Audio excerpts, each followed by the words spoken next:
Apel siaga 313 digelar di depan gedung Komisi Pemilihan Umum hari ini, di mana lebih dari 4.000 personil TNI dan Polri dikerahkan untuk pengamanan. Sebelum memulai aksi, massa berkumpul di Masjid Agung Sunda Kelapa dan melaksanakan sholat subuh berjamaah. Dengan transparansi rakyat terima.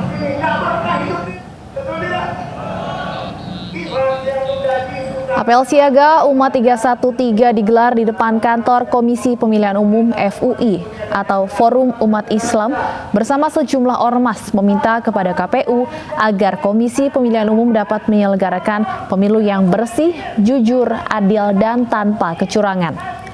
Sebelum memulai aksi, peserta melaksanakan ibadah sholat subuh berjamaah terlebih dahulu di Masjid Agung Sunda Kelapa. Sementara itu, ribuan personil TNI dan Polri dikerahkan untuk pengamanan di sekitar lokasi. Dengan terbuka, dengan transparansi rakyat terima. Nggak pernah hidup dia, betul tidak? Pemirsa, untuk mengetahui informasi selengkapnya sudah ada rekan Deriski Orta yang berada di gedung KPU. Iya, Deriski, apakah apel siaga 313 masih berlangsung saat ini?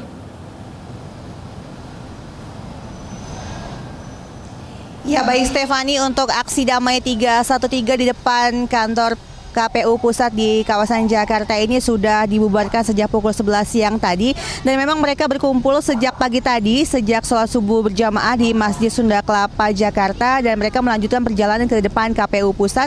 Dan mereka hadir di sini tadi pada pukul 8 pagi, dan mereka memberikan aspirasi mereka dan juga memberikan dukungan kepada KPU. Mereka melakukan aksi damai ini tidak untuk menuntut KPU, namun mereka memberikan dukungan terhadap KPU untuk nanti pada saat pilihan presiden 2019 dan juga legislatif 2019 bahwa KPU ini harus adil, jujur, dan juga terbuka kepada masyarakat. Sehingga tadi juga tidak hanya dari Forum Umat Islam saja yang hadir ke sini, namun dari beberapa lintas agama juga hadir untuk memberikan dukungannya terhadap KPU. Dan tadi juga dari The Power of Emak-emak juga hadir ke sini untuk memberikan dukungannya dengan membawa bunga mawar merah, sehingga tidak hanya dari kalangan masyarakat dari kaum Islam saja, namun dari beberapa lintas agama juga memberikan dukungan terhadap KPU Pusat. Dan tadi juga sempat dari Profesor Dr. Amir Rais juga datang untuk memberikan sedikit orasi kepada KPU, dan inilah berikut cuplikannya dari Profesor Dr. Amir Rais.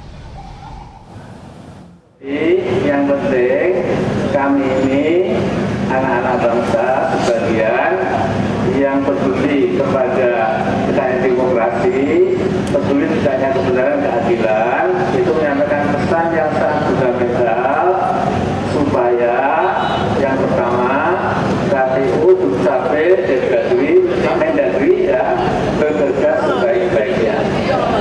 Kalau sampai misalnya kalau misalnya tim kami bisa membuktikan ada kecurangan yang sistematik, yang terukur dan masif, ya, mudah-mudahan tidak.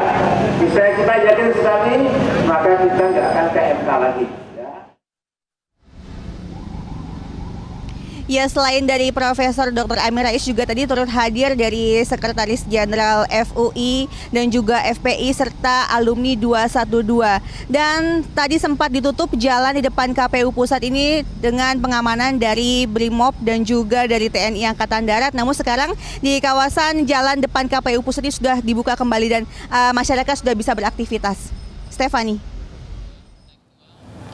Baik, terima kasih. Deriski Orta melaporkan langsung dari gedung KPU Jakarta Pusat.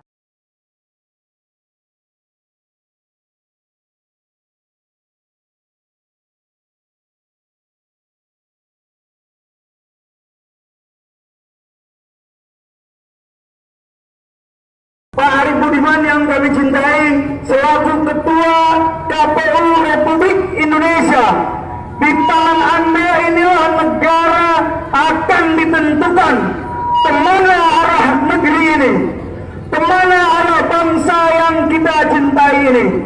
Kami rakyat, khususnya umat Islam, jangan pernah kalian ragukan, jangan pernah kalian sanksikan tentang Pancasila dan NKRI. Sejarah menulis dengan tinta tinta emas bahwa para alim ulama, para habaib, para tokoh agama, para santri, para rakyat menumpahkan darahnya, memendamkan tulang belulangnya, mengumbar air mata kesedihan bagaimana memperjuangkan 1945 menjadi hari kemerdekaan. Takbir! Takbir! Takbir! Artinya apa? Artinya bahwa Pancasila merupakan anak kandung dari umat Islam. Betul apa betul? Ya, artinya bahwa umat Islam jangan lagi dicurigai, jangan lagi ditanya tentang demokrasi, jangan lagi ditanya tentang toleransi. Dapat berjalan dengan adil. Mereka menilai kecurangan dalam pemilu kali ini sudah masif dan dalam skala nasional. Karenanya mereka mendesak Bawaslu menjalankan amanat untuk mengawal pemilu 2019 berjalan jujur dan adil.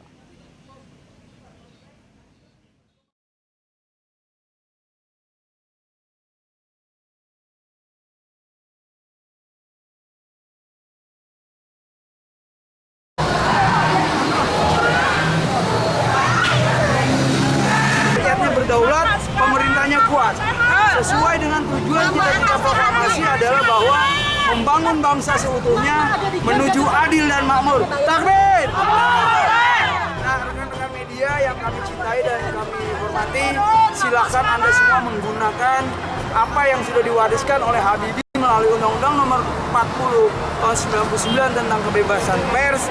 Kami juga ingin menyampaikan rasa duka yang mendalam dari masyarakat. Nah, salah satu bagian terpenting dari tugas pokok fungsi jurnalis adalah menyampaikan berita yang baik, benar, dan berimbang. Kita akan berbicara soal quick count. Quick count adalah merupakan salah satu metode saintifik akademik. Itu kita tidak membantah. Tapi ketika implikasinya negatif terjadi di masyarakat, menimbulkan keresahan, Probo bilang menang di real count, Projo bilang di quick count. Nah, ini satu fenomena yang terjadi yang seharusnya tidak boleh terjadi. Namun di dalam konteks negara berdemokrasi itu sah-sah saja. Nah, akan tetapi kami meminta Bawaslu untuk juga meminta kepada KPI dalam hal ini Komisi Penyiaran untuk men-stop quick count. Ya, betul Bu ya? Kenapa quick count kita minta di stop? Yang pertama terjadi keresahan di masyarakat, baik di media nyata maupun di media sosial dunia maya. Pendekatannya apa? Kan kita tidak tahu. Secara akademik mungkin itu adalah benar metodologinya. Tapi apakah kita percaya yakin bahwa yang dikirim dan yang di random itu adalah yang benar-benar ada? Contoh nih, contoh ibu di tetangga saya bilang, mana yang menang, Prabowo apa Jokowi? Bang, saya nggak ngerti, pokoknya Prabowo 2 baris kata gitu kan, Jokowi sebaris. Ini nenek-nenek yang bilang, artinya secara faktual, secara empirik kita di lapangan menang. Sehingga Pak Prabowo sudah mendeklarasikan kemenangannya menurut versi quick count. Pak Jokowi juga, maksud saya real count, maaf, ya, real count dari internal BPN. Kemudian di Jakarta Theater juga Pak Jokowi berdasarkan quick count.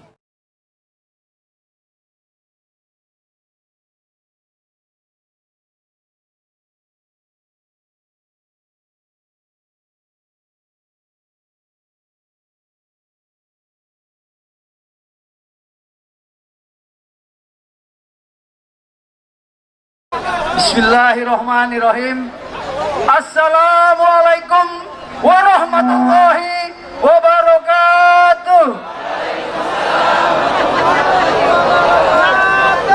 Yang saya hormati, yang saya cintai dan saya banggakan, guru kami, pemimpin kami, Al-Mukarram, Al-Ustadz Kiai Haji Abdul Rasid Abdullah Asyafiyah.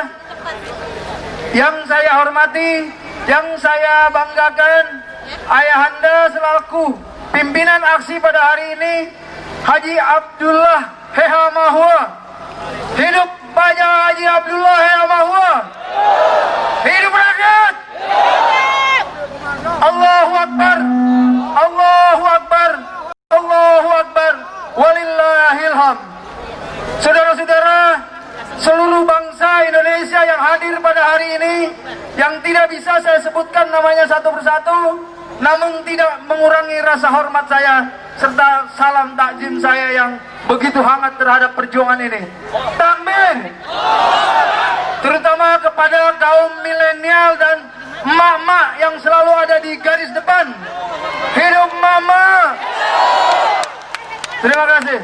Saya tidak berpanjang lebar dalam kepentingan ini, hanya ingin menyampaikan dua hal penting, yaitu tentang hukum dan keadilan serta demokrasi dan kedaulatan.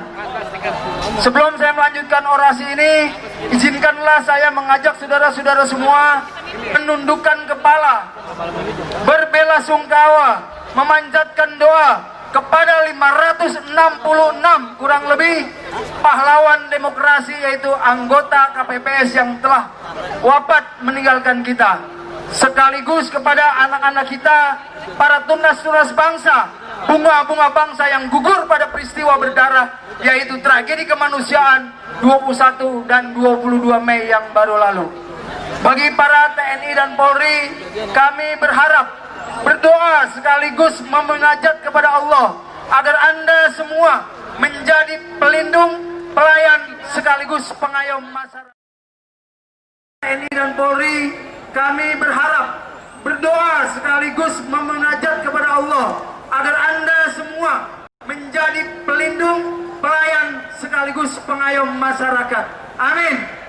Untuk itu kita gunakan hak konstitusional kita yang dilindungi oleh undang-undang, tidak di atas undang-undang, baik itu Undang-Undang Nomor 22 tentang lalu lintas, Undang-Undang Nomor 9 tahun 98 tentang kebebasan berbicara, tapi ini dilindungi oleh Undang-Undang Dasar yang selama ini diagung-agungkan, yang selama ini digaung-gaungkan sebagai negara hukum, negara yang berketuhanan, negara yang berazaskan Pancasila dan mengagung-agungkan Undang-Undang Dasar 1945. Khusus kepada para saudara-saudara, bapak-bapak kita, adik-adik kepolisian, seyogianya Anda betul-betul memahami peraturan perundang-undangan serta hukum yang selama ini kalian gaung-gaungkan.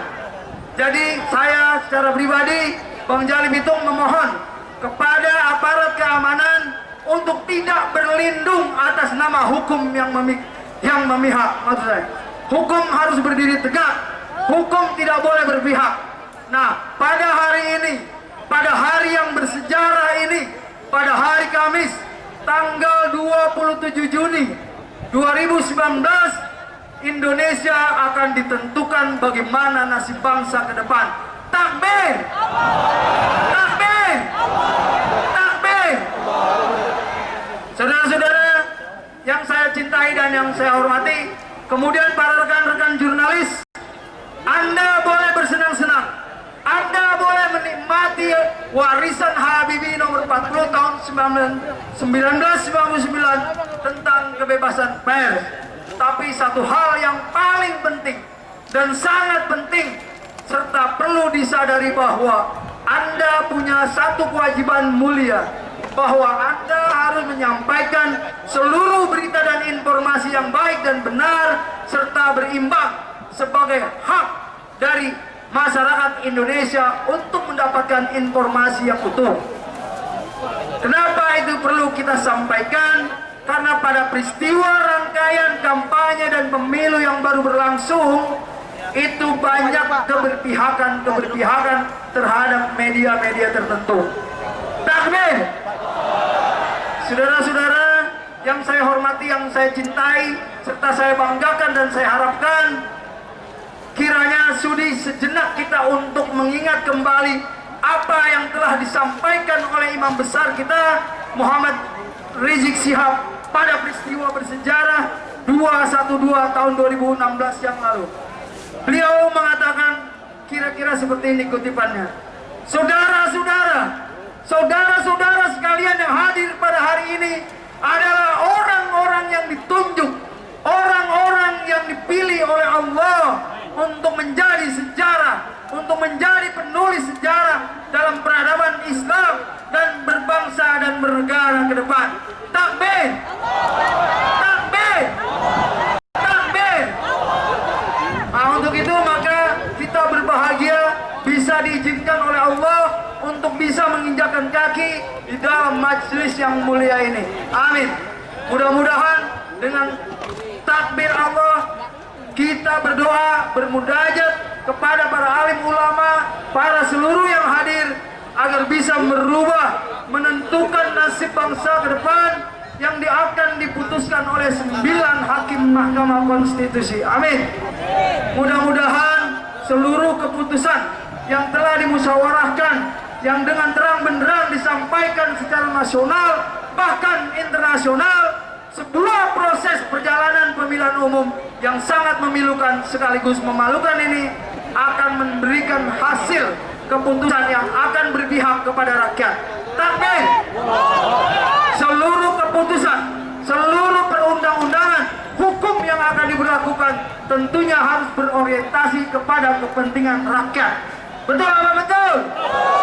Karena apa? Karena rakyat adalah salah satu pemegang kedaulatan dalam berbangsa dan bernegara. Rakyat merupakan salah satu syarat, bahkan prasyarat berdirinya sebuah negara. Jadi tanpa rakyat, maka itu bukanlah negara namanya. Untuk itu, kepada semua yang hadir, mari sama-sama kita berdoa. Mudah-mudahan apa yang kita perjuangkan, apa yang kita doakan, apa yang kita lakukan akan mendapat catatan dari Allah Subhanahu wa Ta'ala di langit pada yaumil kiamat. Sebagaimana Al-Zajalah menyampaikan, A'udzubillahi minasyaitonir rajim, fama ya'mal misqala dzarratin khairan yarah. Sesungguhnya sekecil debu apapun yang kita lakukan, tetes keringat yang kita tuangkan hari ini akan dicatat oleh Allah Subhanahu wa Ta'ala. Amin.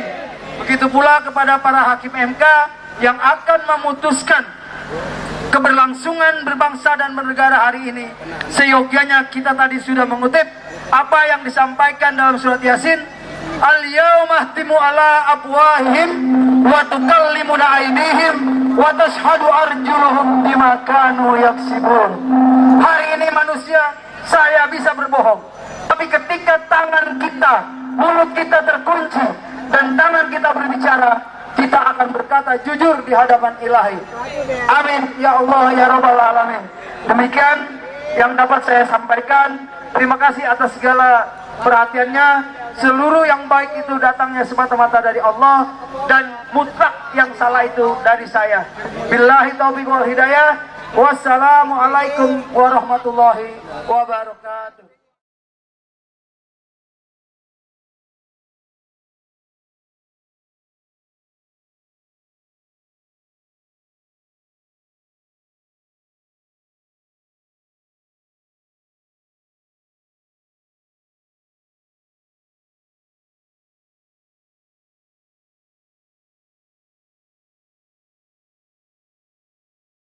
Dewan Kehormatan Penyelenggaraan Pemilu menggelar sidang etik Ketua KPU dan Ketua Bawaslu atas laporan politisi Egy Sujana mengenai kecurangan pemilihan Presiden 2019. Sidang yang dipimpin Ketua Majelis Haryono ini mengadegakan pembacaan laporan kecurangan pemilihan Presiden yang dilakukan KPU dan Bawaslu. Dalam sidang tersebut, Ketua KPU Arief Budiman membantah adanya kecurangan penghitungan situng di beberapa tempat. Arief juga menyatakan kematian petugas KPPS tersebut adalah hal yang wajar. Angka jumlah petugas yang meninggal itu sesungguhnya jauh di bawah angka rata-rata orang meninggal di Indonesia. Jadi dapat disimpulkan bahwa meninggalnya para petugas penyelenggara pemilu adalah meninggal dalam hal yang